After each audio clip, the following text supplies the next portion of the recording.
જો અહીંયા ધ્યાન આપો ચેપ્ટર નંબર 2 માં અહીંયા ધ્યાન આપો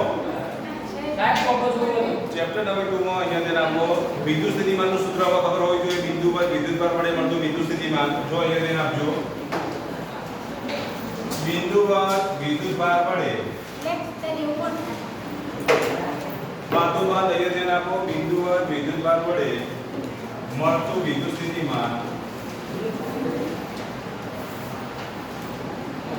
નું સૂત્ર તમને ખબર છે કે બિંદુ પર વિદ્યુતભાર વડે મળતા વિદ્યુત સ્થિતિમાનનું સૂત્ર કયું આવશે V = KQ/R જો સદિશ સ્વરૂપે જો દર્શાવીએ તો આપણે લખાય જો અહીંયા ધ્યાન આપજો આનો અલગ રીતે લખીએ તો V = KQ/સદિશ R - R' mode of સદિશ R - R' તમે આ રીતે સૂત્ર લખી શકો અથવા તો આ રીતે લખી શકો જો વિદ્યુતભાર ઉગમ બિંદુ પર પડ્યો હોય તો ડાયરેક્ટ તમે આ સૂત્ર વાપરી લો પણ ધારો કે વિદ્યુતભાર ઉગમ બિંદુ પર ના હોય વિદ્યુતભાર ઉગમ બિંદુ પર ના હોય ત્યારે તમારે આ સૂત્ર વાપરવું પડે કેવી રીતે તો જો અહીંયા ધ્યાન આ સૂત્ર ક્યારે વાપરવાનું તો આ ક્યુ વિદ્યુતભાર ઉગમ બિંદુ પર છે અને તેનાથી આ અંતરે આવેલા બિંદુ P આગળ તમારે વિદ્યુત સ્થિતિમાન શોધવું છે તો એ વખતે તમે આવું લખી શકો V = KQ/R અથવા તો મોડ ઓફ સદિશ R આ રીતે તમે લખી શકો ક્યારે આવો સદિશ આપેલો હોય ત્યારે પરંતુ જો વિદ્યુતભાર ઉગમ બિંદુ પર ના હોય અને અહીંયા વિદ્યુતભાર હોય તો વિદ્યુતભારનો સ્થાન સદિશ આપણે લઈએ કે લો તો R' અને તમારે બિંદુ P આગળ વિદ્યુત સ્થિતિમાન શોધવું બિંદુ P નો સ્થાન સદિશ ધારો કે કેટલો હોય તો R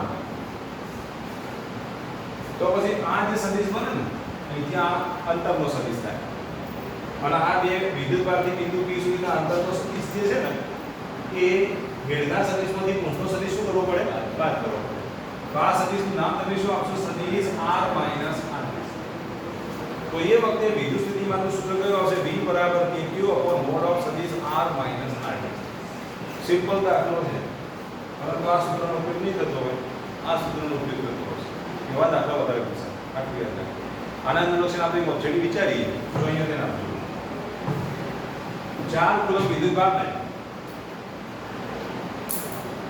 4 કુલમ વિદ્યુતભારને 1 2 3 બિંદુ આગળ મૂકેલ છે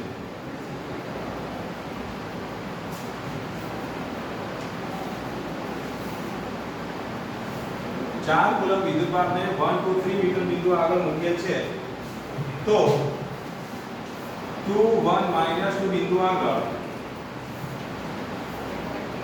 વિદ્યુત સ્થિતિમાન શોધો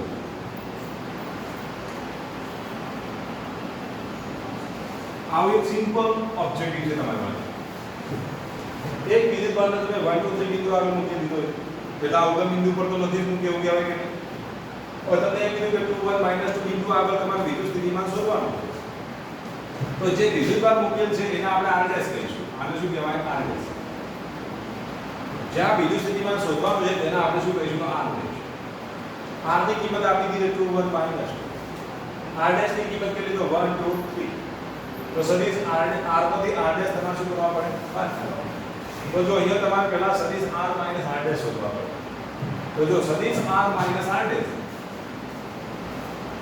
સદિશ R - R' બરાબર જો લખીએ તો આપના ઘટકો લખી દઈએ તો કેટલા તો 2 1 -2 R' ના ઘટકો જો લખીએ તો કેટલા તો 1 2 3 2 -1 બોલો 1 1 -2 -1 અને -2 -3 તો કેટલા થશે માઈનસ આ તો તમને સદિશ R - R' સદિશ R - R' મળ્યા પછી તમારે તો શું લઈ લેવાનું મોડ લઈ લેવાનું મોડ લઈએ તો આ તો તમે મોડ ઓફ સદિશ R - R' અને મોડ કરીએ તો વર્ગમૂળમાં 1 નો વર્ગ વત્તા -1 નો વર્ગ -5 નો વર્ગ કેટલા થાય 1 નો વર્ગ 1 નો વર્ગ 1 2 અને 25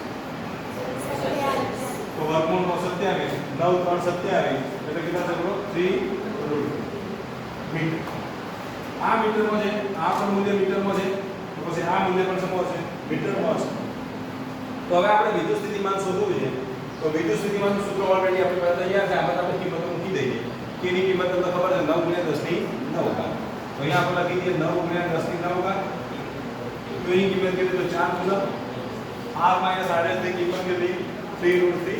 તો અહીંયા આપણે લખી દઈએ 3√3. ચલો આ 3 પૂછે તો અહીંયા 3 ફરી પાછું √3 પૂછે એટલે √3 આવી જશે. તો આનું સાદું આપણે કેટલું થશે? 4√3 ગુણ્યા 10 ની કેટલી ઘાત? 9 ઘાત. આટલું વિદ્યુત સ્થિતિમાન મળે. તો v બરાબર છે તો કીધું 4√3 ગુણ્યા 10 ની 9 ઘાત v. ચલો ખબર પડી કે ના પડી? તો આવા પ્રકારનો જો દાખલો પૂછાય તો તમને આવડતો જોઈએ. માટે નીટની અંદર આ એકદમ સિમ્પલ દાખલો જ કહેવાય, હાલ કહેવાય નહીં. છતાં પણ આ પૂછાય તો યાદ રાખો. ક્યાંથી તમને આવડે આ સૂત્રની ખબર પડે તો તમે તમારા સૂત્ર ડાયરેક્ટ વાપરવાનો પ્રયત્ન કરો. પરંતુ આ સૂત્ર ક્યારે વાપરવાનું? ક્યુ વિદ્યુતભાર ઉગમ બિંદુ પર હોય અને પછી સ્થાન સદિશ આપેલો હોય તો તમે ડાયરેક્ટ આ સૂત્ર વાપરો. પરંતુ જો ક્યુ વિદ્યુતભાર ઉગમ બિંદુ પર ના હોય અને તેનો સ્થાન સદિશ તમને આપી દીધો હોય અને બિંદુ P આગળનો સ્થાન સદિશ પણ આપી દીધો હોય તો એ વખતે તમારે આ સૂત્રનો ઉપયોગ કરવો પડે. સદિશ r માઈનસ r. એ રીતે તમારે અંતરનો સદિશ મેળવવો પડે. એનો મોડ લઈ લો એટલે અંતર મળી જાય. અંતર મળ્યા પછી v બરાબર kq upon r વાળું સૂત્ર તમે વાપરી અમલથી આવવાનું. k ની કિંમત કેટલી? તો 9 ગુણ્યા 10 ની 9 ઘાત. q ની કિંમત કેટલી? તો 4 અને r જ છે અંતર. અંતર કેટલું? 3√3. 3√3 આપણે ક્યાં આવી ગયેલો સુધી. તો આવો જો દાખલો પૂછાય તો તમને આવડવો જોઈએ. ચલો આવડશે મને કન્ફ્યુઝન છે ફટાફટ લખી દો.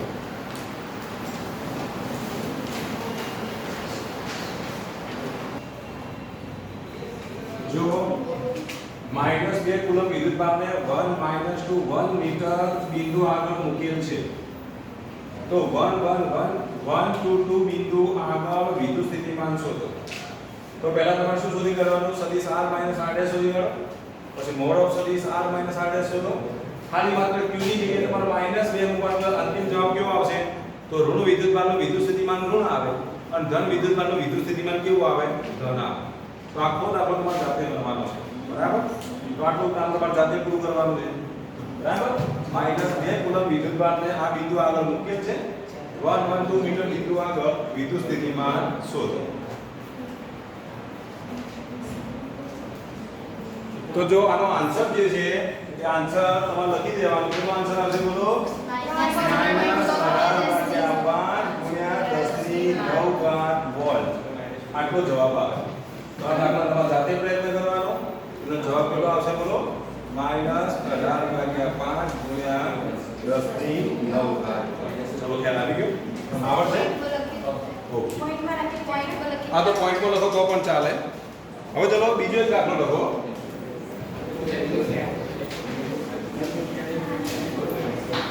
લખો 2 કુલમ વિદ્યુતભાર 2 કુલમ વિદ્યુતભાર 212 મીટર બિંદુ આગળ મૂકેલ છે.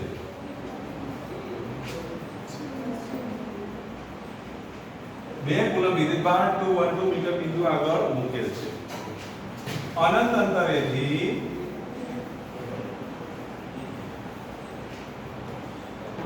1 કુલમ વિદ્યુતભારને અથવા તો અહીંયા આપણે લખી દઈએ 3 કુલમ વિદ્યુતભારને 112 બિંદુ આગળ લાવવા માટે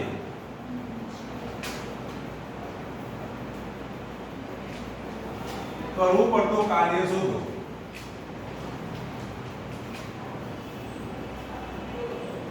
તો 2 કુલમ વિદ્યુતભારને 212 મીટર બિંદુ આગળ લાવવા માટે 3 કુલમ વિદ્યુતભારને 122 બિંદુ આગળ લાવવા માટે કરવું પડતું કાર્ય શોધો. આપણે કાર્ય શોધવાનું છે. શું શોધવાનું છે? હવે કાર્ય તો તમે શોધી શકો કે ના શોધી શકો? જો 2 કુલમ વિદ્યુતભાર છે. કયા બિંદુ આગળ છે? 212 મીટર બિંદુ આગળ છે. 3 કુલમ વિદ્યુતભારને આપણે કયા બિંદુ આગળ લઈ જઈએ છીએ? 112 બિંદુ આગળ લઈ જઈએ છીએ. કરવું પડતું કાર્ય શોધવાનું છે. કાર્ય W બરાબર આપી યાદ રાખજો Q * V થાય. તો પહેલું કામ તમારે શું કરવાનું? 2 કુલમ વિદ્યુતભાર વડે મળતું વિદ્યુત સ્થિતિમાન શોધવું પડે. 2 કુલમ વિદ્યુતભાર વડે મળતું વિદ્યુત સ્થિતિમાન શોધવા માટે તમે શું કરશો? પહેલા આને કહેવાય R, આને કહેવાય R'. એટલે સદિશ R - R' શોધી કાઢો. એના પરથી V મળી જાય. એ V સાથે Q ને ગુણી કાઢો એટલે તમને કાર્ય મળે કે ના મળે? અનંત અંતરેથી q વિદ્યુતભારને લાવવા માટે કરવું પડતું કાર્ય w બરાબર શું લખાય q p વિદ્યુતભાર ગુણ્યા વિદ્યુત સ્થિતિમાન. જે બિંદુ આગળ તમે લઈ જાઓ છો એ બિંદુ આગળ તમારે શું શોધવું પડે? પહેલા વિદ્યુત સ્થિતિમાન શોધવું પડે. એ વિદ્યુત સ્થિતિમાન તમારે શોધી કાઢવાનું છે. વિદ્યુતભારનું મૂલ્ય કેટલું આપ્યું છે? તો 2 કુલમ આપેલું છે. બરાબર. આ બિંદુ વિદ્યુતભારનું બિંદુ એટલે આને કહેવાય સદિશ r. આ બિંદુ આગળ વિદ્યુત સ્થિતિમાન શોધવાનું છે માટે આ સદિશ બનશે r ડેશ. આ r ડેશ છે, આ r છે, આ વિદ્યુતભાર q છે. પછી અનંત અંતરથી લાવીએ ત્યારે તે વિદ્યુતભારનું મૂલ્ય કેટલું? 3 કુલમ. તો એ q ની જગ્યાએ કેટલા મૂકવાના? 3. v એટલે કોનું વિદ્યુત સ્થિતિમાન? 2 કુલમ વિદ્યુતભારનું વિદ્યુત સ્થિતિમાન. તો 2 કુલમ વિદ્યુતભારનું વિદ્યુત સ્થિતિમાન તમારે પહેલા શોધવું પડે. કોઈ બેસી રહેવાનું નથી. પહેલા કામ તમારે જાતે કરવાનું છે. 2 કુલમ તો 2 કુલમ વિદ્યુતભારનું વિદ્યુત સ્થિતિમાન શોધી કાઢો. ચલો એટલું કામ પહેલા પૂરું કરો. ચાલો, કોઈએ બેસી રહેવાનું નથી. જો 2 કુલમ વિદ્યુતભાર આ 2 1 2 એટલે આને આપણે સદિશ r કહીશું અને આને કહેવાય શું? તો r ડેશ. એટલે આપણે સદિશ r માઈનસ પહેલા r ડેશ સુધી કાઢીએ. મેં ઊંધું લખ્યું, કઈ વાંધો નહીં, તો ઊંધું લખ્યું. સદિશ આને કહેવાય r ડેશ, આને કહેવાય r. તો સદિશ r માઈનસ r ડેશ સુધી કાઢીએ. r ની કિંમત કેટલી? તો 1 1 2 માઈનસ 2 1 2 1 માઈનસ 2 એટલે કેટલા? માઈનસ 1 1 માઈનસ 1 એટલે 0 2 માઈનસ 2 એટલે 0. બરાબર. આટલું મૂલ્ય મળે કે ના મળે? તો મોડ ઓફ સદિશ r માઈનસ r ડેશ ની કિંમત કેટલી થશે? બોલો. માઈનસ 1 નો સ્ક્વેર વત્તા 0 નો સ્ક્વેર વત્તા 0 નો સ્ક્વેર એટલે 1 થાય. ચલો આટલું મૂલ્ય મળી ગયું. હવે બિંદુ આગળનું વિદ્યુત સ્થિતિમાન શોધો. ચલો એ બિંદુ આગળનું વિદ્યુત સ્થિતિમાન કેટલું થાય? તો v બરાબર શું લખીએ? બોલો. kq r. a ની કિંમત 9 ગુણ્યા 10 ની 9 ઘાત. q ની કિંમત કેટલી? બોલો. 2. r ની કિંમત 1. 9 ગુણ્યા કેટલા થશે? 18 ગુણ્યા 10 ની 9. ચલો આટલા વોલ્ટેજ મળે. ચલો વિદ્યુત સ્થિતિમાન આપણને આટલું મળી ગયું. હવે કાર્ય શું કરવું? તો 3 કુલમ વિદ્યુતભારને આપેલા બિંદુ સુધી લાવવા માટે કરવું પડતું કાર્ય. 3 કુલમ વિદ્યુતભારને આપેલા બિંદુ સુધી લાવવા માટે કરવું પડતું કાર્ય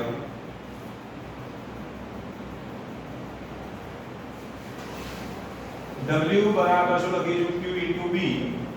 Q ની કિંમત કેટલી? તો Q ની કિંમત તમને ખબર છે કેટલી? તો 3. B ની કિંમત કેટલી? તો 18 ગુણ્યા 10 ની 9 ઘાત. 18 ગુણ્યા 3 એટલે 54 ગુણ્યા 10 ની 9 ઘાત જૂલ. એટલે 5.4 ગુણ્યા 10 ની 10 ઘાત જૂલ થાય. આવો દાખલો હું તમને હોમવર્કમાં આપું છું. દરેકે કામ પૂરું કરી દેવું. જો અહીંયા તેના કેટલો વિદ્યુતભાર? તો -2 કુલમ વિદ્યુતભાર છે. અનંત અંતરેથી આપણે કેટલો વિદ્યુતભાર લઈશું? તો 2 કુલમ વિદ્યુતભારને લાવીએ છીએ. આપેલા બિંદુ સુધી જ લાવીએ છીએ. કરવું પડતું કાર્ય શોધવાનું. આટલું કામ તમારે જાતે પૂરું કરવાનું રહેશે. હા, અહીંયા -2 કુલમ વિદ્યુતભાર, અહીંયા 2 કુલમ વિદ્યુતભાર. અનંત અંતરે લાવો છો. બિંદુ એના એ જ છે. બિંદુમાં કોઈ ફેરફાર કર્યો નથી. તો આટલું કામ તમારે જાતે પૂરું કરવાનું છે. ચલો આવડશે ને? આપણે કામ આટલું આવડે કે ના આવડે? બોલો. આવડશે ને? ઓકે.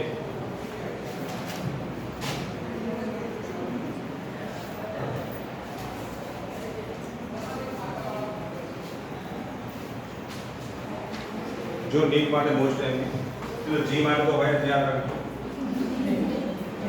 તો જી નીટ માટે આ ક્લિયર રાખજો. જો પાણીના n બુંદ ભેગા મળીને એક મોટું બુંદ બનાવે. જો n બુંદ ભેગા મળીને એક મોટું બુંદ બનાવે.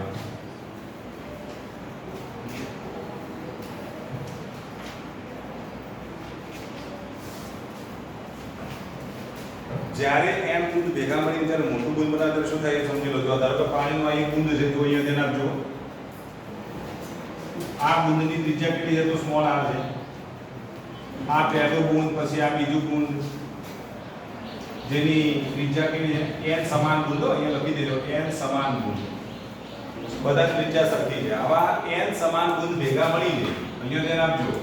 આ n નું બુંદ, આવા n સમાન બુંદ ભેગા મળીને જ્યારે મોટું બુંદ બનાવે તો આ મોટા બુંદની ત્રિજ્યા કેટલી હોય? તો મોટા બુંદની ત્રિજ્યા કેટલી હોય એ તમને ખબર પડી જવી જોઈએ. જો n બુંદ ભેગા મળીને જ્યારે મોટું બુંદ બનાવે તો એની ત્રિજ્યાની જો વાત કરીએ તો આ n બુંદનું કદ અને મોટા બુંદનું કદ કેવું હોય? સરખું હોય. એટલે કે n બુંદનું કદ બરાબર મોટા બુંદનું કદ. આ ખાસ યાદ રાખજો. n બુંદનું કદ બરાબર મોટા બુંદનું કદ. તો n બુંદ ધારો કે નાના બુંદનું કદ જો લઈએ n ગુણ્યા નાના બુંદનું કદ જો લઈએ તો એ કદ કેટલું થાય? તો 4/3 પાઈ r ઘન. કદ એટલે ઘનફળ, ગોળાનું ઘનફળ કેટલું થાય? 4/3 પાઈ r ઘન. મોટા બુંદનું કદ જો લઈએ તો 4/3 પાઈ r ઘન. 4/3 પાઈ ઉડી જશે. તો r ઘન બરાબર n * r રેશિયો 3 થાય. હવે ઘનમૂળ લઈ લો. ઘનમૂળ લો તો r બરાબર n/1/3 * સ્મોલ r. તો આટલું તમારે યાદ રાખવાનું. મોટા બુંદની ત્રિજ્યા કે નાના બુંદની ત્રિજ્યા કરતો કેટલા ગણી હોય? તો n/1/3 ગણી હોય.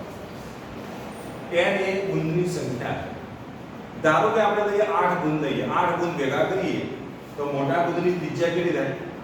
એ 8 ની 1/3 ઘાત લો.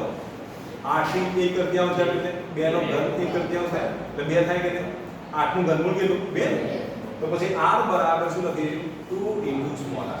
તો મોટા બુંદની ત્રિજ્યા નાના બુંદની ત્રિજ્યાથી બમણી થાય. કેટલા?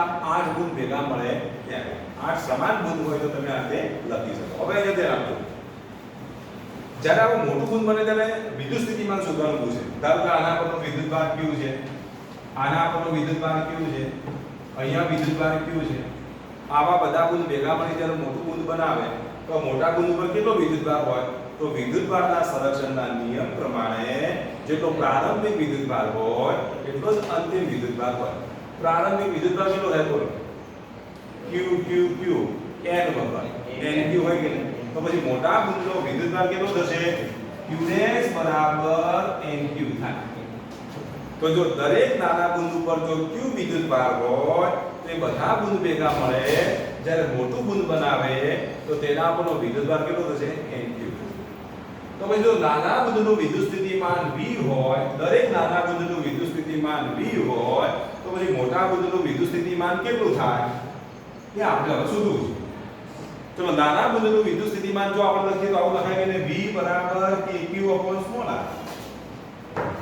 ગોળો છે, ગોળાની સપાટી પરના વિદ્યુત સ્થિતિમાનનું સૂત્ર શું આવશે? બોલો. તો આની સપાટી પરનું વિદ્યુત સ્થિતિમાન v બરાબર શું લખશું? kq / r લખાય કે q એટલે ગોળા પરનું વિદ્યુતભાર, r એટલે એની ત્રિજ્યા. તો આની સપાટી પરનું વિદ્યુત સ્થિતિમાન કેટલું થાય? બોલો. kq / r જેટલું થાય. તો અહીંયા કેટલું વિદ્યુત સ્થિતિમાન થશે? તો અહીંયા જો વિદ્યુત સ્થિતિમાન શોધવું હોય તો v ડેશ બરાબર kq ડેશ / કેપિટલ r. તો જો k ની જગ્યાએ તો k, q ડેશ ની જગ્યાએ લખી દઈએ nq, કેપિટલ R ની જગ્યાએ લખીએ તો n/1/3 r. તો આના બરાબર જો લખીએ તો n ની 1 ઘાત છેદમાં શું આવશે? n ની 1/3 ઘાત. અહીંયા કેટલા આવશે? બોલો. kq / small r. kq / small r ની જગ્યાએ તો v લખાઈ ગયું. તો હવે જો અહીંયા ધ્યાન આપજો. તો આમ v ડેશ બરાબર શું લખાય? n/n ની 1/3 ઘાત * v. આ એક ઘાત તો છે જ. છેદમાં n ની 1/3 ઘાત થઈ ગઈ. આનું સાદુરૂપ આપો તો શું થશે? બોલો. n ની 1 - 1/3 * v લખાઈ ગયું. આધાર સરખા તો ઘાતાંકની બાદ. 1 માં 1/3 જાય તો કેટલા થાય? 2/3 થાય કેટલા થાય? તો આના બરાબર જો લખીએ તો n/2/3 * v. તો મોટા બુંદનું વિદ્યુત સ્થિતિમાન એ નાના બુંદના વિદ્યુત સ્થિતિમાન કરતો કેટલા ગણું હોય? તો n/2/3 ગણું હોય. ચલો ખ્યાલ આવી ગયો. તો આટલું જ પહેલા તમે લખી દો.